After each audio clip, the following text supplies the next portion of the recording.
After the family reunited and sought forgiveness from James, peace and harmony returned to their home. The village celebrated their renewed bond, and soon word of their reconciliation spread far and wide. However, this was just the beginning of a new chapter, filled with unforeseen trials and revelations. During the next harvest season, disaster struck. Swarms of locusts invaded the land, devastating crops and destroying the ecosystem. The disaster extended beyond the fields, affecting plants, animals, and the villagers alike. A mysterious pandemic followed, claiming the lives of many, including Mrs. James. The loss of her husband, combined with the harsh conditions, weakened Mama Jane, who soon fell gravely ill. The family, just starting to rebuild, was brought to its knees.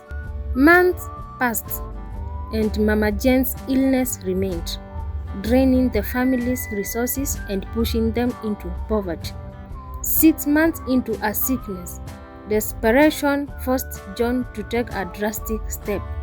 Despite his mother's warnings never to part with the jade pendant she had long guarded, John saw no other option. The family needed money for food and medicine, so he laid plans with his brother Jack to sell the jade. One day, a trader named Wakazi, unfamiliar with the village, wandered into the market. By chance, he encountered Jack, and after a lengthy conversation, Jack managed to sell the jade to Wakazi. With the money and supplies, Jack returned home, providing much-needed relief for their ailing mother. But their relief was short-lived. The next morning, as John and Jack helped their wives fetch water from a nearby river, they were approached by Wakazi, who was now accompanied by 2 other men. Wakazi introduced them as servants of the king of Lululand. With a solemn expression, Wakazi revealed that the jade Jack had sold was no ordinary ornament.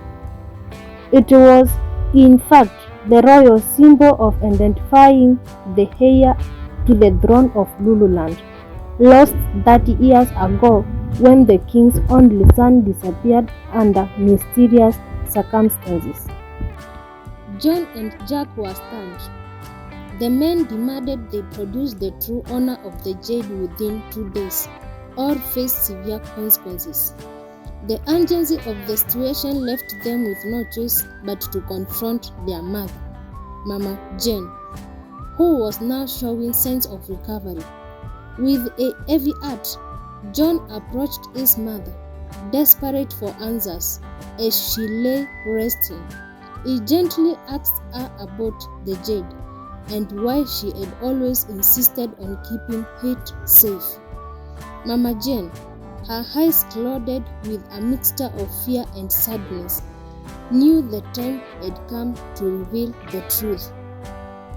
Gathering her strength, she began to recount the story of her past, a tale she had kept hidden for decades. Many years ago, Mama Jane had served as a maid in the royal household of Lululand. She had caught the eye of the king, Jakadi, and their secret affair led to the birth of a son, John, whom the king affectionately named Simba. However, the king's wife, a woman who could not bear children, discovered the affair and was consumed with jealousy and rage. When she learned about Simba, she devised a plan to rid of the child and Mama Jane. The queen accused Mama Jane of dishonoring the royal household, leading to her immediate expulsion from the palace. Mama Jane, who was forced to leave, heartbroken, while her son Simba was left behind. too young to understand the situation. Fearing for Simba's life, the king secretly arranged for him to be taken to a faraway village where he could be raised safely, far from the queen's wrath. The journey was dangerous, and during a stop in a remote area, tragedy struck. The baby Simba was stolen by bandits who attacked the king's loyal servants, hoping to ransom the child for wealth. In the chaos, Simba disappeared, and despite the king's desperate search, he was never found. It was announced to the kingdom that the heir had been lost during the journey, and the king was left with a vacuum that could never be filled. Mama Jane, having been expelled and unaware of the full story, eventually settled in a distant village. It was there that she met Mzee James, a kind man who accepted her and offered her a new beginning. They married, and Mama Jane believed she had left her past behind, until now. As she finished her story, Mama Jane looked at her sons, her heart heavy with the truth she had kept hidden for so long. She revealed to John and Jack that they were in fact brothers. John was the lost heir of Lululand, and Jack was the son she bore with Mzee James. The revelation of John's true identity hung in the air like a heavy fog.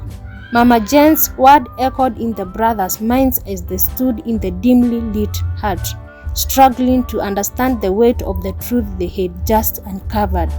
The jade, once a Simba family heirloom, now carried the weight of an entire kingdom's legacy. Her legacy John was meant to inherit. John stared at Mama Jane, his heart racing. "So, I am Simba, the heir to the throne of Lululand?" Mama Jane nodded with teary eyes. "Yes, my son, you are the rightful heir, but the journey to claim your birthright will be risky. The jade has been your protection, but it is also the key to a power that many will seek to control." Jack, still numb from the shock, looked at his brother with a mixture of awe and fear. "What are we supposed to do now? We are not warriors or kings, we are just simple men." Mama Jane placed a trembling hand on Jack's shoulder. "You are more than that, my sons. The blood of kings runs through your veins, and now you must fulfill your destiny.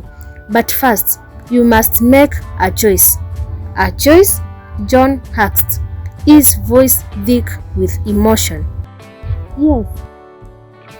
Yes, Mama Jane replied. "You must decide whether to embrace your destiny and fight for your rightful place as the ruler of Lululand, or to walk away and never reveal your true identity. But know this, if you choose to fight, you will face many dangers. For there are those who would do anything to prevent you from ascending to the throne." John and Jack exchanged a long, silent glance. They had always been close, but this revelation had drawn them even closer, bound by a fate they had never imagined.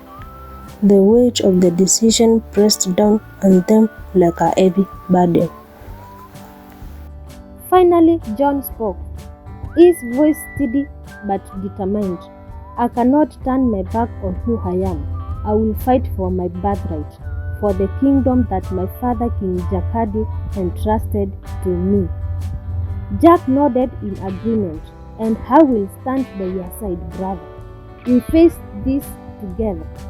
Mama Jane's eyes filled with pride and sorrow said, "Then you must go to the Temple of Kings, hidden deep within the mountains of Lululand. There, you will find the ancient council who can guide you in your journey. But beware, the path is filled with danger, and there are those who will stop at nothing to prevent you from reaching your destination." John and Jack prepared for their journey, gathering supplies and saying their goodbyes to the village they had always called home.